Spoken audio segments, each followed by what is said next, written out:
Hi everyone, Sean here, and what a week it's been. First up, those of you who might consider getting behind the wheel after shotgunning a few brewskis may want to think again because new vehicles may just come equipped with a traffic officer inside the dashboard. In an effort to temper the tragic outcomes of drunk driving, the National Transportation Safety Board is recommending that all new vehicles manufactured in the United States adopt a safety feature, a built-in breathalyzer. While the Safety Board itself has no regulatory authority, the agency is pushing more powerful traffic agencies to move on this recommendation as quickly as possible, especially given the fact that almost 43,000 people were killed on America's highways last year, a 16-year record. If the measure is adopted, it will in fact be several years before drivers are required to produce a sober breath in order to start their engines. But with the rapid advancement of safety technology and cloud computing in the automotive sector, we suspect that this feature will be here faster than Paul Pelosi can say DUI. Up next, Big Brother will certainly be watching New Yorkers a little more closely in the coming years as New York Governor Kathy Hochul has announced that security cameras will be placed in every subway car in New York City transit system. This unexpected measure comes during a time when many New Yorkers have proclaimed their fear of the subway, following over 2 years of rising crime and even a mass shooting attempt in 2021 at a station where all cameras were somehow out of service during the incident. George Orwell,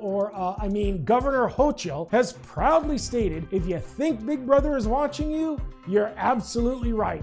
This is our intent." While privacy advocates may rightfully feel some concern, it's important to remember that video, and in some cases even facial recognition, have been increasingly popular surveillance tools. And live video feeds may just be the measure needed to create a greater sense of security on the subway system. Last up, New York City Mayor Adams is pulling out the few tools left in his toolbox to accommodate the influx of migrants to his sanctuary city by Texas and Florida governors Greg Abbott and Ron DeSantis. Over 11,000 migrants have been sent to the Big Apple by bus and plane in recent weeks as a form of protest against President Biden's open border policies, which have placed tremendous population pressure on several southern border towns in the Lone Star State as city homeless shelters were pushed to capacity with just the first several thousand arriving migrants. Mayor Adams publicly pondered several options for housing the newcomers, including the use of docked cruise ships and outdoor tents. The Southern governor's relocation strategy has been lambasted as a human rights violation by some and praised as savvy political chess by others,